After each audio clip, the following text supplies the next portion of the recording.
ఈరోజు మనం అజ్మీర్ షరీఫ్ దర్గా ఖాజా మొహిద్దీన్ గారి జీవిత చరిత్ర తెలుసుకోబోతున్నాం.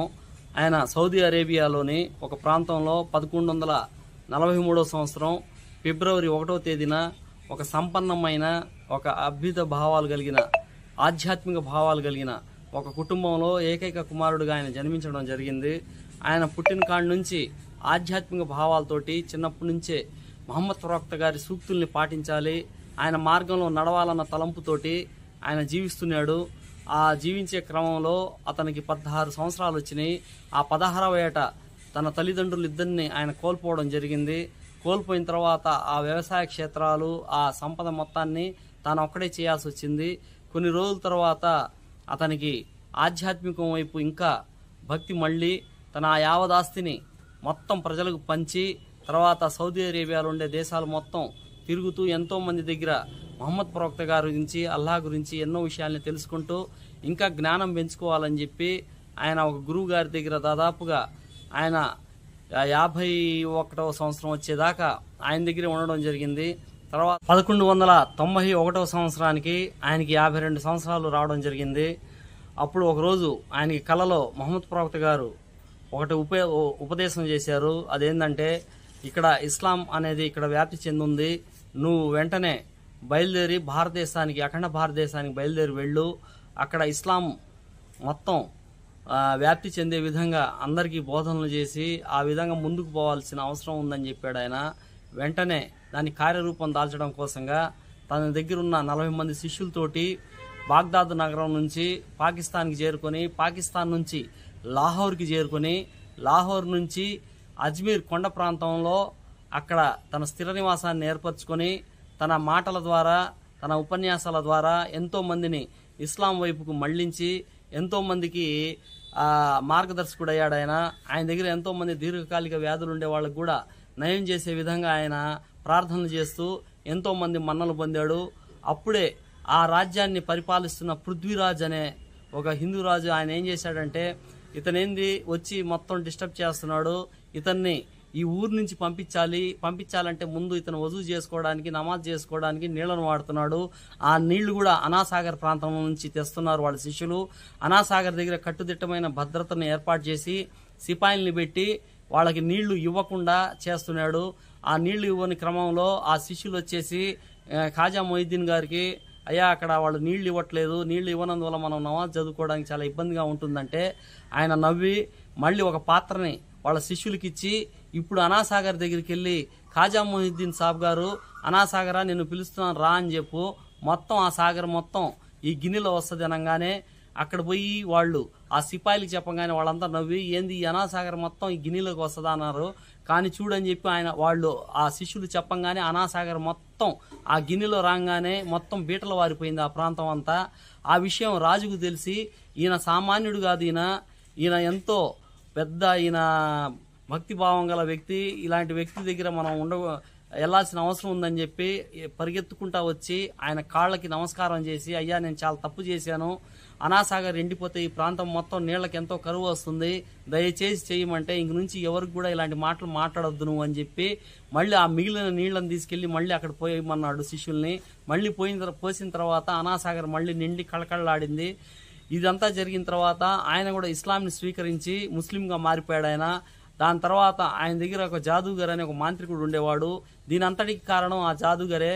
ఆ జాదూగరు, రే రాజు కూడా మారిపోయాడు, ఇంకా నా పరిస్థితి ఏంది, ఇంకా నా దగ్గర ఎవరు ప్రజలు రారని చెప్పి నేరుగా ఆయన ఖాజా మొహిద్దీన్ గారి దగ్గరికి వచ్చి, నువ్వేమన్నా భగవంతుడివా అంటే, నేను భగవంతుడిని కాదు, నేను మహమ్మద్ ప్రవక్త గారి సూక్తులతోటి వచ్చిన వాడిని, ఆ అల్లాహని ప్రార్థించాలి, అల్లాహ్ తప్ప ఎవడు దేవుడు కాదు, నేనైతే భగవంతుడిని కాదు, నేను ఒక మెసెంజర్ని మాత్రమే అని చెప్పడం జరిగింది. తర్వాత ఆ మాంత్రికుడు ఏం చేశాడంటే ఇతని మీద ఎన్నో దుష్ట శక్తుల్ని ప్రయోగించడం జరిగింది. ప్రయోగిస్తే అవన్నీ రివర్స్లో మళ్ళీ అతనికే తగిలినాయి. తగిలిన తర్వాత ఆయన కాళ్ళకి మోకరిల్లి నమస్కారం చేసింది, అయ్యా నేను చేసిన తప్పు, నన్ను మన్నించు అంటే, ఇంక నుంచి నీ పేరు జైపాల్ యాదవ్ కాదు, నీ పేరు ఇంక నుంచి అబ్దుల్లాగా నామకరణం చేస్తున్నాను అన్న తర్వాత అతను ఇస్లాంలో మారిపోయి అతను భక్తుడిగా ఉన్నాడు.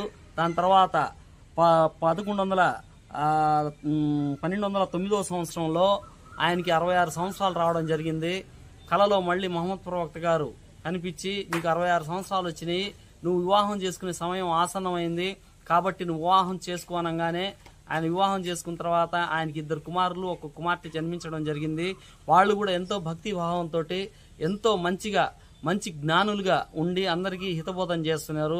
దాని తర్వాత మళ్ళీ ఒక హిందూ మహిళను కూడా వివాహం చేసుకుని ఆమె ద్వారా కూడా ఇంకొక సంతానాన్ని కలగజేయడం జరిగింది. మొత్తం ఆయనకి 3 కుమారులు 1 కుమార్తె. అలా ఆయన ఆ తర్వాత 1236 మార్చి 16వ తేదీకి ఆయనకి 93 సంవత్సరాలు రావడం జరిగింది.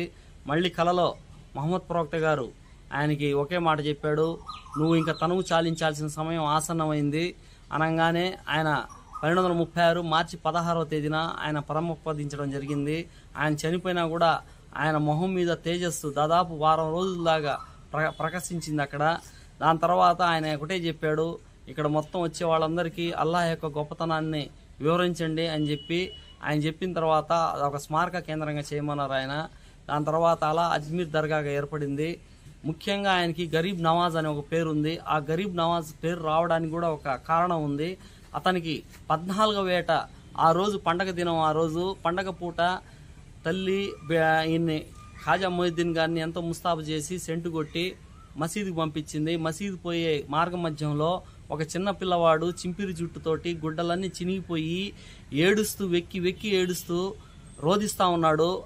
ఆ పిల్లవాడు ఎందుకు ఏడుస్తున్నాడు అని చెప్పి మన ఖాజా మొయిద్దీన్ గారు ఆ పిల్లవాడి దగ్గరికి వెళ్ళి, నాయనా నువ్వు ఎందుకు ఏడుస్తున్నావు అంటే, నాకు వేసుకోవడానికి మంచి బట్ట లేదు, ఏమీ లేవు, సెంటు కొట్టుకోవడానికి లేదు, స్నానం చేయించడానికి లేదు, ఎందుకంటే నాకు తల్లిదండ్రులు 2 లేరు, నేను ఒక అనాథని, నన్ను ఎవరు చూస్తారు, ఈరోజు పండగ పూట మీరందరూ ఆనందంగా ఉన్నారు, నాకెక్కడుంది ఆనందం అనగానే ఆయన కళ్ళు 2 చెమర్చి ఆ బిడ్డ చెయ్యి పట్టుకొని నేరుగా ఇంటికి తీసుకెళ్లి తల్లికి చెప్పాడు ఆ విషయం. తల్లి వెంటనే, అరే నా కొడుకు తన తండ్రిలా నా భర్తలానే మంచి పనులు చేస్తున్నాడు, ఇతనికి మంచి గుణాలు రావాలని చెప్పి అప్పటికప్పుడే ఆ అబ్బాయికి మంచి గుడ్డలు తొడిగిచ్చి సెంటు పూసి మళ్ళీ ఖాజా మొయిద్దీన్ గారి చేత మసీదుకి తీసుకెళ్ళని చెప్పింది. మసీదుకి తీసుకెళ్తున్న క్రమంలో ఆ పిల్లవాడు మళ్ళీ ఒక ఆర్ద్రతతోటి ఏడుపు లంకించుకున్నాడు. ఎందుకు బాబు మళ్ళీ ఏడుస్తున్నావు అంటే, మీరు ఎంతో నా మీద దయ తెలిసి ఇంత చేశారు, మిమ్మల్ని నేను ఏమని పిలవాలి అంటే అన్నా అని పిలువు అని చెప్పారు. అప్పుడే ఆకాశవాణి నుంచి మహమ్మద్ ప్రవక్త గారి ఒక మాట వెలువడింది. అదేంటంటే, ఖాజా మొయిద్దీన్ ఇంక నుంచి నువ్వు నీ పేరు గరీబ్ నవాజ్గా నేను నామకరణం చేస్తున్నాను అన్నాడు. అప్పటి నుంచి ఆయనకి గరీబ్ నవాజ్ అనే పేరు వచ్చింది. ఇది ఆయన యొక్క గొప్పతనం. ఆయన చెప్పిన మాటలు ఏంటంటే, నమాజ్ చదవకుండా ఎవరు కూడా స్వర్గాన్ని చేరుకోలేరు, అలానే నేను 5 పూట్ల నమాజ్ చదువుతున్నాను, నాకేముందులే నేను ఏమైనా చేస్తాను అనుకుంటే ఆ నమాజ్ మళ్ళీ అతనికి తిరిగి తిప్పి కొట్టబడుతుంది. అలానే బాధితుల్ని పరామర్శించమన్నాడు, బాధితులకి సహాయం చేయమన్నాడు. ఇలానే మంచి మార్గంతో ప్రతి ఒక్కరు ఉండాలన్న కాంక్షతోటి ఆయన ఖాజా మొయిద్దీన్ గరీబ్ నవాజ్ గారు తన జీవితం మొత్తాన్ని కూడా ప్రజానికానికి అంకితం చేశారు.